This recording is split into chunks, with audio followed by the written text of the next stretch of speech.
Mi Dios me ha elegido, aunque sea indigno, para sentarme junto a mi Rey en la corte del cielo. Escucha lo que mi Señor ha hecho. Oh, el amor que lo hizo correr para encontrarse con su Hijo errante. Esto ha hecho Dios. El amor incondicional. La gracia de Dios puede liberarnos de nuestras ataduras. Podemos tratar de convencernos de que son inexistentes o incluso triviales, pero cuando tratamos de liberarnos de ellas, descubrimos que somos tan incapaces como lo hemos sido al intentar resistirnos a ellas. Luego comenzamos a percatarnos de cuánto necesitamos la gracia de Dios y por qué es tan asombrosa.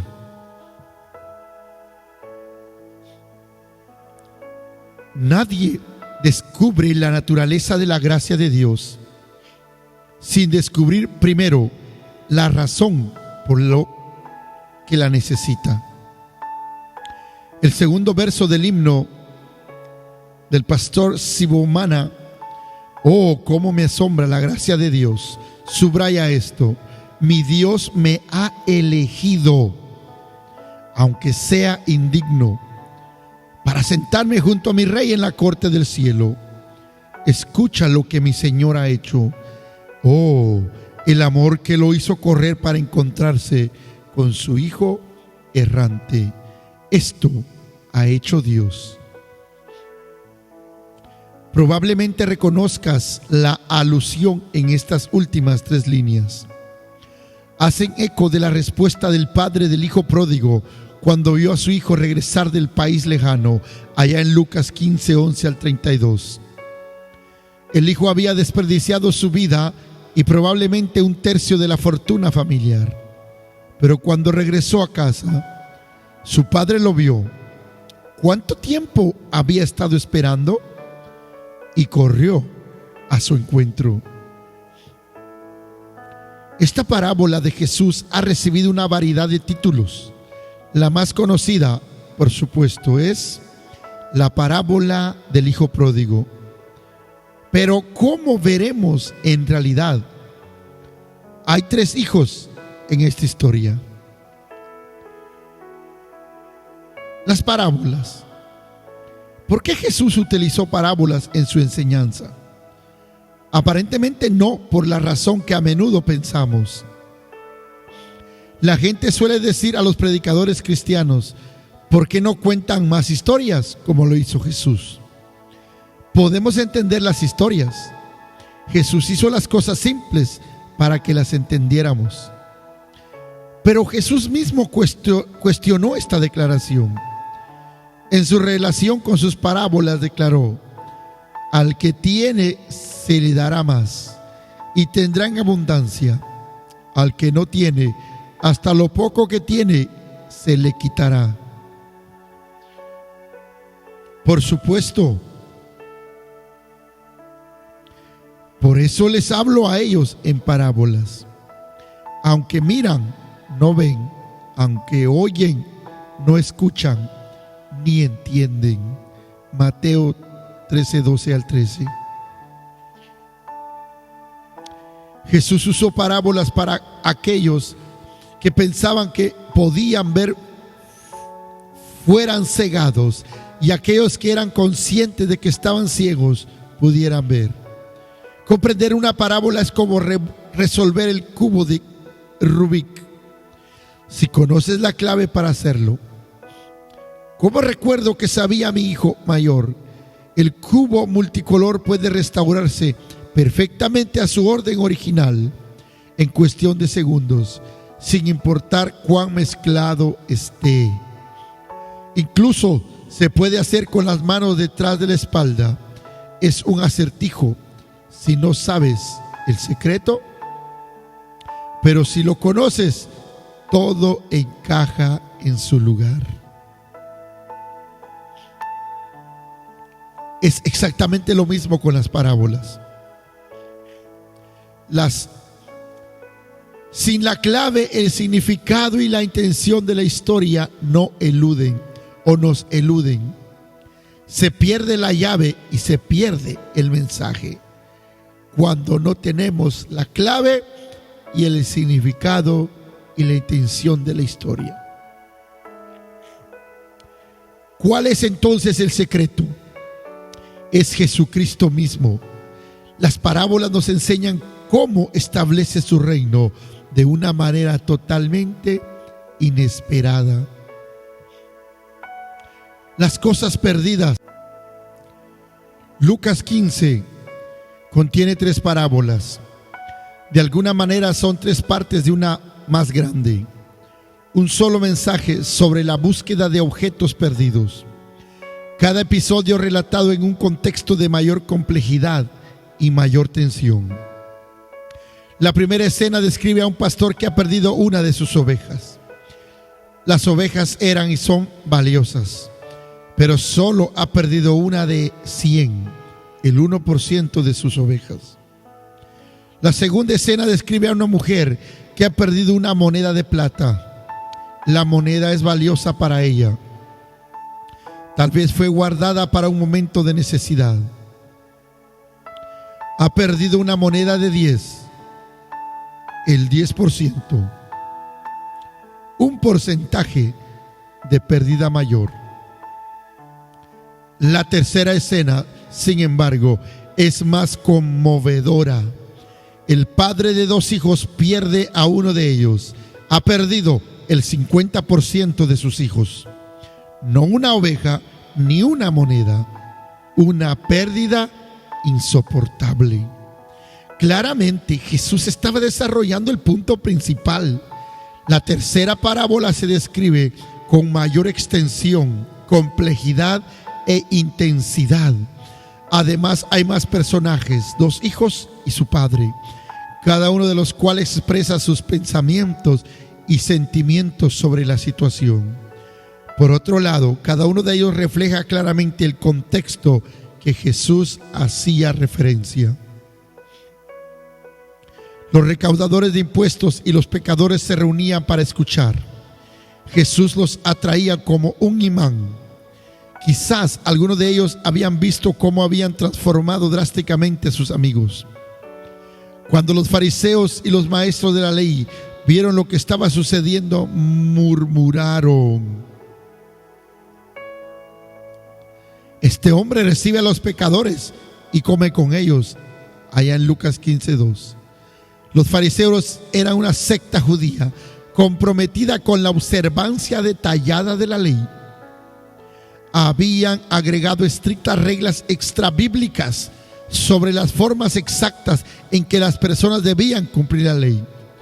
Los maestros de la ley eran expertos en la interpretación de estas tradiciones. Ahora vemos una vida dedicada a la ley.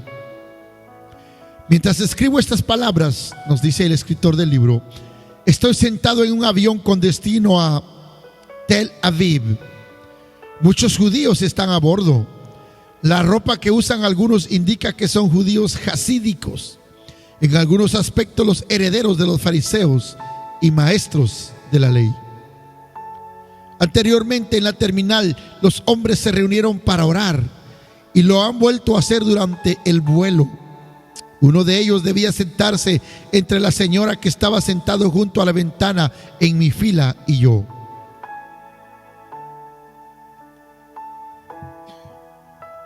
Observé la incomodidad en su rostro mientras revisaba su tarjeta de embarque. Encontró otro asiento en el lugar de sentarse al lado de la mujer. Ella misma era judía. El hombre no sabía nada de la maravillosa manera en que Cristo ha reunido a los creyentes, judíos y gentiles, en un solo cuerpo. He estado observando a este hombre en particular durante el vuelo nocturno, nos relata el escritor. Ha pasado la mayor parte estudiando detenidamente su comentario sobre la Torá. Desea ser como el hombre justo del Salmo 1, que medita en la ley de Dios de día y de noche. pertenece a un pueblo aparte. Estudiar la Torá a través de las tradiciones de los rabinos es su vida. Sin embargo, no sabe que mientras la Torá vino por Moisés, la gracia y la verdad vinieron a través de Jesucristo. Juan 1:17. Así fue con los fariseos y los maestros de la ley. Eran un pueblo separado. La gran tentación para esas personas es sentirse no solo separadas, sino también mejores. Después de todo, son los fieles. Los demás son pecadores. Luego comienzan a murmurar de los buenos hombres que se mezclan con aquellos que no son fieles, incluso si no han caído en errores morales. Para ser santo, no debe mezclarte con aquellos que no son santos. Jesús se hizo amigo de los recaudadores de impuestos y los pecadores. Entonces, los fariseos y los escribas murmuraron a sus espaldas. Aquí encontramos tres grupos de personajes. 1. Recaudadores de impuestos y pecadores. 2. Fariseos y maestros de la ley. Y 3. Jesús mismo. Cuando pasamos a la segunda mitad del capítulo, a la historia del hombre que tuvo 2 hijos, encontramos que también hay 3 personajes en la historia. No debemos perder de vista esa conexión. Primero está el Padre, el cual representa a Jesús, que había sido acusado y condenado ferozmente. Este hombre recibe a los pecadores y come con ellos. Luego hay 2 hijos, un hermano menor y otro mayor. Como muchas de las grandes historias bíblicas, esta nos invita a leerla a través de los ojos de cada uno de los personajes involucrados en el drama. Es una historia con más de una perspectiva.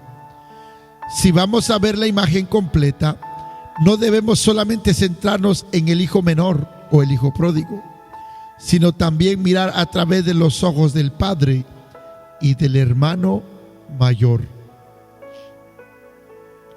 La perspectiva desde el país lejano, la del hijo pródigo. Aquí encontramos a un hombre joven, soltero. Quiere deshacerse de todas las restricciones de la vida familiar. Exige a su padre como su derecho, su parte de la herencia sobre la propiedad familiar y la riqueza. Debería, por supuesto, haber esperado. Como todas las parábolas en la Biblia, la del hijo pródigo está llena de pequeñas señales que deben haber tocado los corazones y las mentes de sus primeros oyentes. El hijo menor le dijo al padre: dame lo que me toca de la herencia. Entonces el padre dividió su propiedad entre sus 2 hijos. Literalmente dice que el padre dividió su vida. Esta historia es sobre la vida y la muerte. Más adelante se utilizará el lenguaje de muerto y vivo. Este joven quiere la vida, pero la busca en el lugar equivocado. Lo que encuentra es una muerte en vida. Luego, maravillosamente es llevado de muerte a la vida. La ofensa y la vergüenza. Los primeros oyentes de Jesús seguramente sintieron la profunda ofensa en la solicitud de este hijo. Es multidimensional. Él es el hijo menor. Más que nada, quiere liberarse de la restricción de la vida en el hogar familiar, donde los planes y placeres del padre son los más importantes. Quiere disfrutar la vida sin restricciones.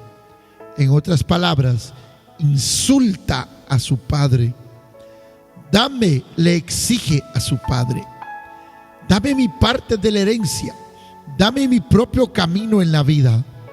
Claramente lo que está diciendo es: no quiero esperar hasta que mueras para obtener mi parte de la herencia. En otras palabras, tratando de ir a la raíz de sus palabras, es lo que a mí respecta. Puedo caer muerto hoy, no me importa. Solo quiero mi propia vida. Vuelvo a decir, desprecia a su padre. El padre es un terrateniente importante, pero la tierra debe venderse antes de que pueda darse cuenta de su valor monetario. Ante la necesidad de vender tierras rápidamente para satisfacer la demanda de su hijo, este padre sufrirá una gran pérdida cuando otros propietarios locales vean una excelente oportunidad para aumentar su propia riqueza a un precio mayor. Más que eso, si este hombre vende una parte importante de su tierra, es probable que esa tierra se haya ido para siempre. Si regala una parte tan importante de su patrimonio, la posibilidad de recuperarla es pequeña. El hijo empobrece a su padre. Los oyentes, atraídos por la historia, sabían que la demanda del hijo menor no solo era ofensiva, sino destructiva. Ese hijo solo podía destruirse a sí mismo y quizás eventualmente destruir también a su padre. El hijo debería ser rechazado para siempre. De hecho, se consideraba que un hijo rebelde como este querría perder su derecho a la vida. ¿Cómo podría un padre exitoso, con todas las razones para estar contento con sus logros, volver a levantar la cabeza en público después del rechazo de su hijo menor? Acá vemos ecos del pasado. El resto de la historia es un relato más brillante de lo esperado. El joven que se aferra a la vida termina en un país lejano. Está muerto en lo que respecta a la familia. En las tradiciones de narración de cuentos, los relatos están llenos de pistas verbales que sirven como señales para alertar a los oyentes. Por ejemplo, en las historias de niños, la aparición de una madrastra generalmente nos prepara para la crueldad y el peligro de la hijastra. Muchas veces la heroína experimentará antes de que ocurra un gran acto de liberación. Los primeros oyentes de la parábola de Jesús eran oyentes muchos más hábiles de lo que solemos ser. Como personas que se deleitaban en contar y escuchar historias, buscaban, reconocían y disfrutaban las señales verbales y los ecos que evocaban emociones asociadas con otras historias con las que ya estaban familiarizados. La historia de Jesús contenía pistas como esta.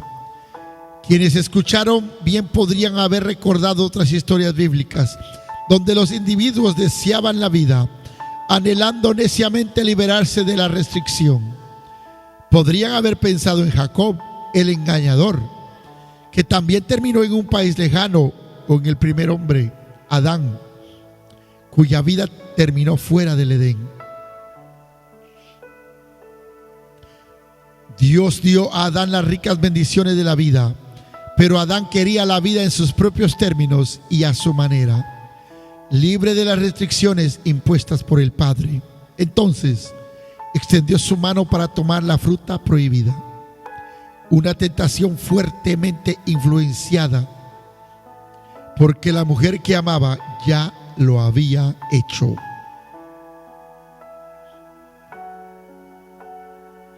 Tremendo. Por desgracia, Adán y Eva descubrieron que al obtener lo que querían, separarse de Dios, perdieron tanto a Dios como a lo que querían. En lugar de experimentar la vida, saborearon la muerte.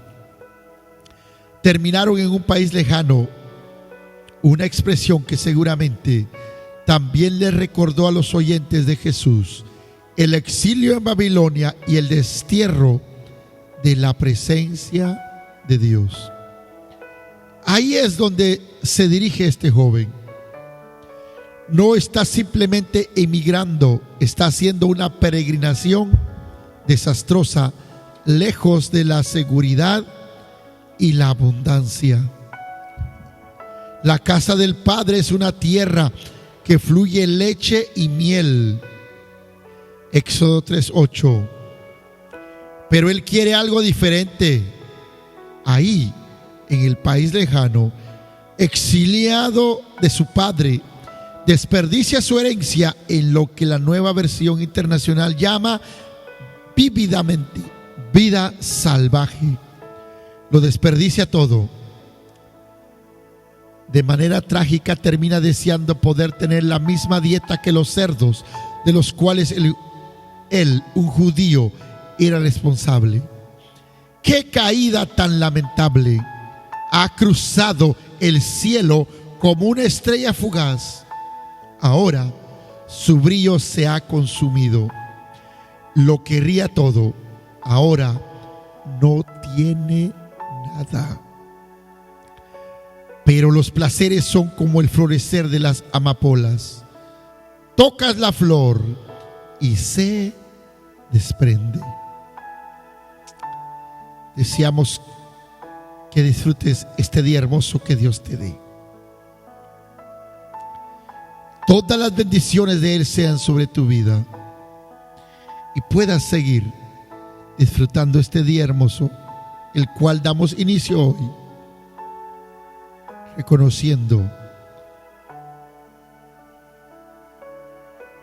que usted y yo somos salvos solo por gracia. Bendiciones.